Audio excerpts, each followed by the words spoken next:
Nebraska flavor this morning as well, with Jahmal Banks committing to the Huskers via his Instagram, I believe.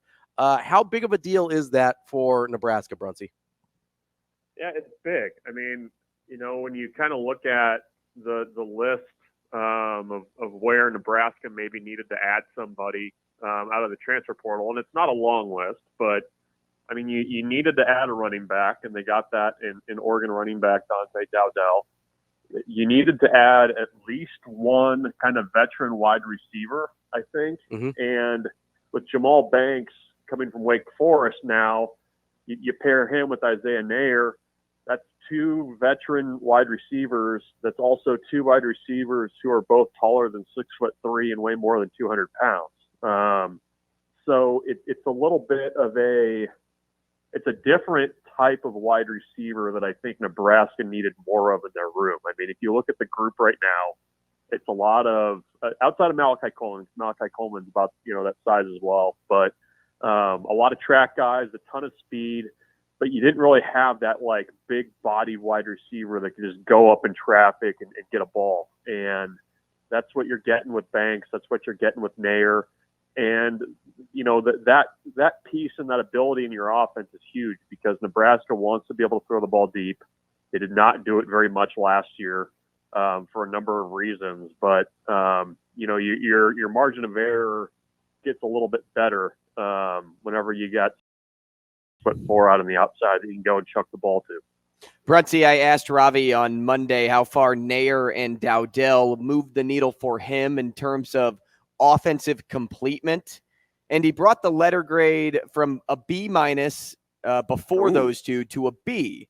So if it's a B before Banks, are you prepared to make this offense an A, seeing as the Huskers also got Micah Mazuka for offensive line depth as well?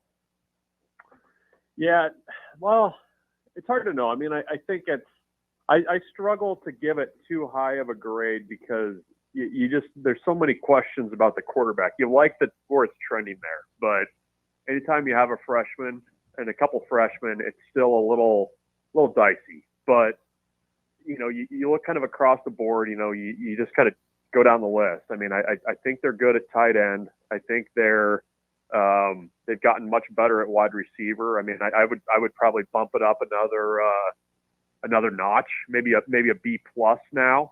I mean, I think you got to give yourself a little bit of room to improve, but yeah, I mean, I think they went in focused on what they needed to get out of the portal, and the Mazuka news yesterday, that was a surprise, and you kind of think, oh well, offensive line, they've got a lot of guys coming back, and it's almost like a really nice bonus and a really kind of aggressive cherry on top when you add a guard like Mazuka that started, double-digit games across multiple conferences. So they've I think they've exceeded my expectations on offense with what they can add for sure. And I still think you could see, maybe later in the spring you add a veteran quarterback to the mix a little bit or something like that. But from a skill position point of view, I think they've done a great job of addressing needs. We're talking with Michael Bruntz, a Husker 24/7. Bruntz, is there anything besides a backup quarterback that would really be on your offensive wish list in terms of spring transfer portal? Offensive? No, I don't think so. I mean, isn't that crazy to say after the offense we watched this past year? Yeah, it is. I mean, you kind of feel like it. I don't know. I mean, I don't know that a lot. I feel like a lot of the issues that they had on offense were kind of at a position that's been addressed so far. Like it's a lot of it's the quarterback spot to me. Mm-hmm.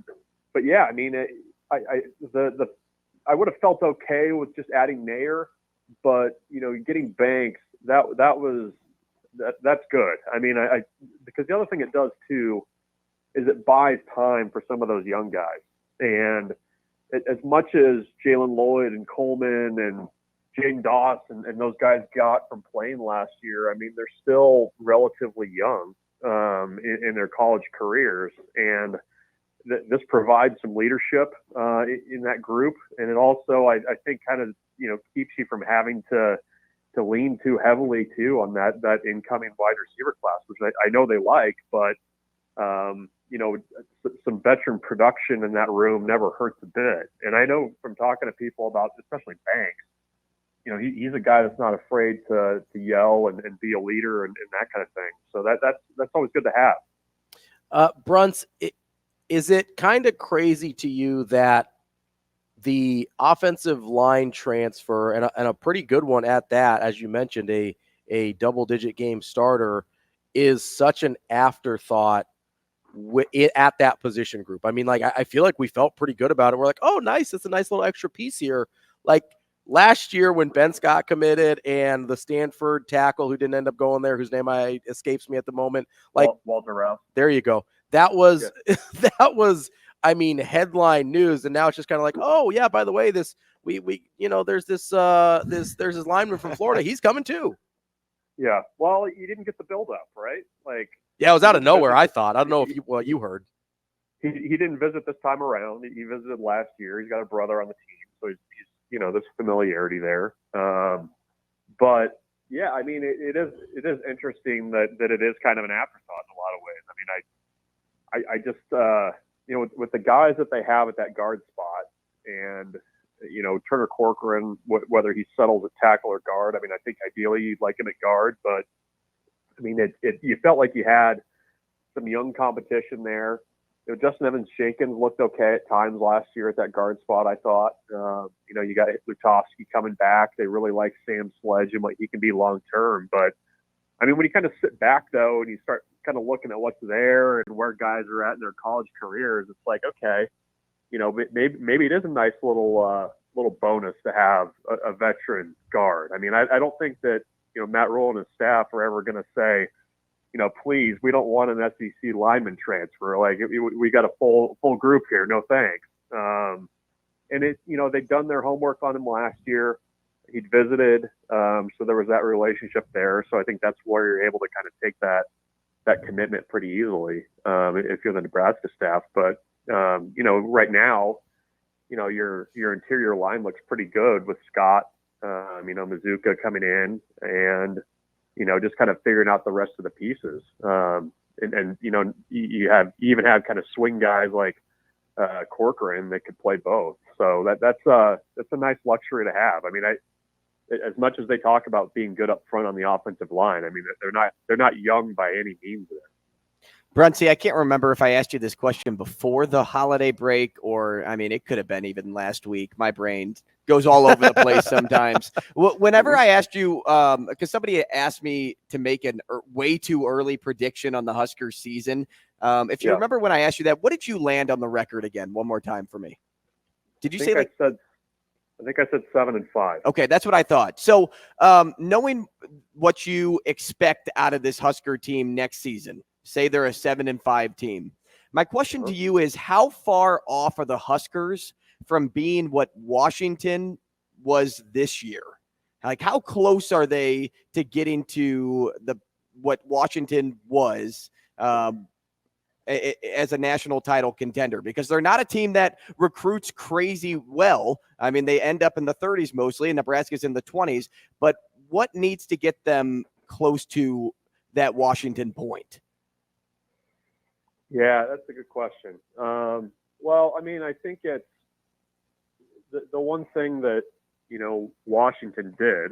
I mean, they did a few things I think that kind of helped, but the one thing that they did in particular was they got the quarterback position right.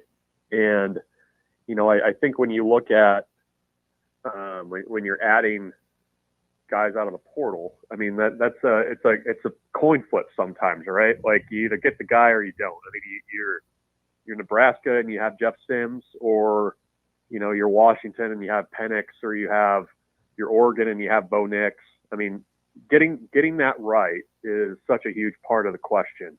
And I think Nebraska feels like they've got a pretty strong chip here in Dylan Raiola to make that happen.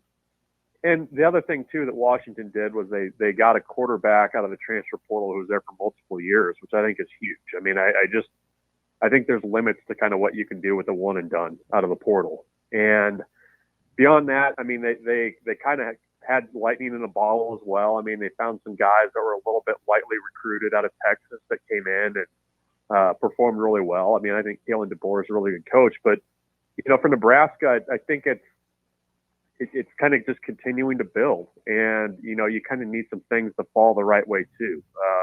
Washington's defense wasn't great, but it felt like they were opportunistic when they needed it to happen. I mean, maybe that's the next step for Nebraska's defense. I mean, I think Nebraska's trending in a positive way. I think sometimes it's a pretty big leap to go from a 7, 8, 9 win team to what Washington did this year. And sometimes you just need things to happen. I mean, Washington won a lot of games late this season, and games that were probably they shouldn't have won. And sometimes that has to happen for you too. But I think, to kind of more broadly for your question, I just think continuing to kind of recruit to what you want to do. And I think that's the strength of DeBoer, is that, it might not be a 5 or a 4-star guy, but they know what they want. They know how to develop them. And I think Nebraska can do that. It's just going to take a little bit of time. We're talking with Michael Bruntz of Husker 24/7. Want to zoom out a little bit here and talk about kind of the national college football landscape. Obviously, with the departure of Nick Saban, there's a pretty good chance that the coaching carousel is going to start spinning as well. But something that you brought up, I don't know if you tweeted or retweeted it, but the transfer portal carousel is about to get going as well. We think, because obviously everybody at Alabama's got 30 days from when the coach leaves to move on, and then whoever replaces them, their transfer window opens. Which do you think is going to be more interesting, the dominoes that fall on the coaching staffs because of Nick Saban's departure, or the dominoes that fall on the transfer portal? Yeah, I mean, to me, there's the intrigue of who the coach is going to be, right? But I feel like once that is decided, you're going to have a heck of a lot longer of a story arc with the guys entering the portal. I mean, probably the world that I will live in a little bit. I mean, that's probably where my interest goes immediately. But I mean, you think about it, Alabama's roster and its signing class that they just put to bed is essentially open season right now. Mm-hmm. And I mean, you look at the names that are being involved with that Alabama job. I mean, just as a thought exercise, let's assume it's Lanning. Sure. Then all of a sudden, Oregon's roster, which is loaded, is open season, and whoever goes to that Oregon job, I mean, I would not expect them to hire an unknown. Sure. So that's just kind of the snowball effect there.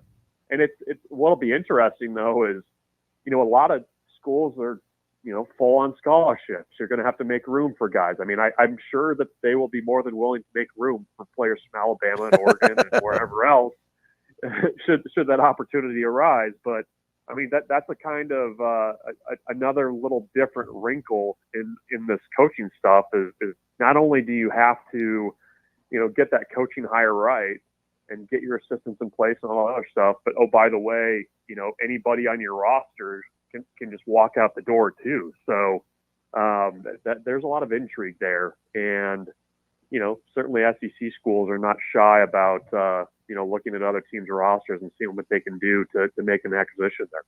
Bruntsy, thinking about all of these coaches and hearing the top names and knowing that some of them are coming over to the Big Ten this year, it has me thinking about conference realignment in a way that it could affect how Nebraska goes about recruiting in the future. My question is this: with the addition of 4 Pac-12 teams, does the West Coast become more of a priority in terms of recruit a top recruiting area for Nebraska, similar to what we saw Nebraska do in the state of Texas when they were in the Big 12? I'll be interested to see how that plays out. I mean, I think whenever you have kind of that conference connection, I think players are at least a little bit more aware of the brands in that conference. I mean, if you're going to play a certain place, you kind of, are attuned to it a little bit more. I mean, so much of it too is just connection, and where does your staff kind of know guys and know that they can go into places and find guys, and Nebraska, I think, has generally been pretty strong in California. I mean, I think on the staff right now, you've got Tony White is certainly has recruited California for a long time. Nebraska's gone in and found a few guys under Matt Rule. Sula Watofu's one, Kai Wallen another. But I don't know. I mean, I think that's one where I think you got to continue to build on your recruiting classes locally in the region. They're obviously going to be heavy in Texas. It seems like Florida's an area that they're getting a little bit more into, given Evan Cooper's connections down there, Philip Simpson's connections as an off the field guy, and with California, I think you can go in there and maybe pull a guy or two out. Maybe it's a little bit more of a talented guy than what you'd be able to get before. But I just think that Nebraska is going to continue to play to its connections, and maybe if they add somebody that's really good in California, you could see a little bit more of a bump there. But I think that's probably more the likely route. We're talking with Michael Bruntz of Husker 24/7. Bruntz, as we kind of, I think, put a bow more or less on this 2024 class, at least until the spring period, what are some of the things you're going to be looking at from a Nebraska football perspective as we go through this sort of I don't want to use dead period because that's a recruiting term, but kind of this period of lesser activity? What are some of the storylines you might be keeping a watch on before we get to spring ball? Well, I mean, they're hosting a junior day on the 20th. And so they've very strongly turned their attention to the 25 class, 26 class. Just locally, I mean, there's still going to be a lot of talent in those classes. Nebraska just made 3 offers in the 25 class last week. And I think they're in a good spot for those 3 guys. The 26 class, there's already guys that Nebraska's offered locally. They're this time over the next couple of weeks is when you really kind of set yourself up well for the next class. I mean, you go back and look at what Matt Rule did last January. He was out to see Carter Nelson in Ainsworth. He stopped through and made a point of seeing Grant Bricks, towards the end of that January period. So you're kind of setting yourself up for the next class right now. With the off the field stuff, you still got to get the coaching staff stuff figured out and kind of what the final plan is there. I mean, that's going to happen over the next few weeks here, I think.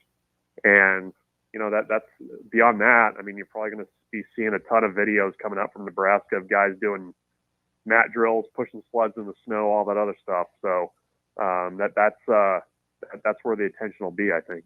I touched on this right at the beginning, Brunty. I want to go back to it because we didn't dive too deep into Micah Mazuka. Is he an instant impact guy like the addition of Ben Scott was when in 2024? Like, would you say they're comparable in the matter of like status coming in? Yeah, I mean, I think the only difference would be that Ben Scott was playing a position that's a little bit more specific at center. But yeah, I mean, I think that kind of a track record suggests that he's going to be right in the mix to start from the get-go. And like I said, Nebraska's got young guys that they feel relatively good about, but I don't know that there's anybody that I would say, as we sit here right in January, has a guard spot locked down. The old coach speak thing is everybody's going to have to earn their starting job, et cetera, et cetera. But, he was a guy that created out really well.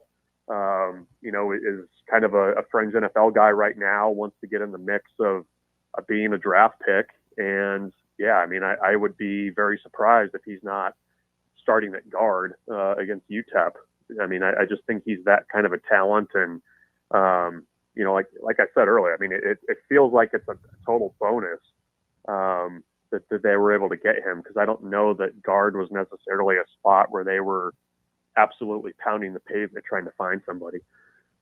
We're talking with Michael Bruntz here. Bruntz, last thing, I know that Nebraska men's basketball is not your primary beat there over at Husker 24/7, but I was just curious what it was like for you and the whole staff over there this week, as Nebraska had maybe the biggest win in program history. I mean, is that hyperbole? No, I'd say top 3. I'll say it's at the very least in the conversation, right? I mean, yeah. No Set Sunday, I think will probably always be number one for a while in my mind. But yeah, I don't. I mean, I think the team showed some toughness, right? I mean, when Purdue got it back to one early in the second half, I mean, I was probably not alone in thinking that Nebraska was ripe to fold there, and Purdue was just going to kind of run away with it. But it's a tough team. I have some concerns about depth going down the stretch, but it's a fun team to watch. I think, Rink Mast was a huge addition. Fred Hoiberg, I know, has been bullish on him since the day that he signed, and you can see why. I think he's been kind of a transformative player for Nebraska, and I don't know. People on our message board are already starting to do the, who's playing tonight, who you're rooting for, kind of a thing with the NCAA tournament. I can't remember that happening this early, so it's fun. I mean, when you're asking me what the next few weeks are going to be like, I was like, well, hopefully watching Nebraska basketball continue to roll, because that'll be a nice change. Michael Bruntz, Husker 24/7. Bruntsy, we appreciate your time as always. Stay busy out there. Pounding the pavement on that next class of Husker recruits. We appreciate all the work you do. No problem, guys. We're only 2 weeks away from the start of baseball season too, so get ready. Let's go. I know that's where you really shine. Can't wait to get some Husker baseball and then some random MLB tweets from you as well as we get into spring training. When do pitchers and catchers report? Do you know? It's always right around Valentine's Day, right? We're getting close. close. About a month away. Yep. We're getting close. Bruntsy, I'm sure we'll talk to you plenty about that. I think it's actually Valentine's Day this year. I think it is that Tuesday. Well, there you go. Lovely Valentine's Day gift to Michael Bruntz there. Bruntsy, we appreciate you. We'll talk to you soon. Thanks. See you, Bruntsy. That's Michael Bruntz from Husker 24/7.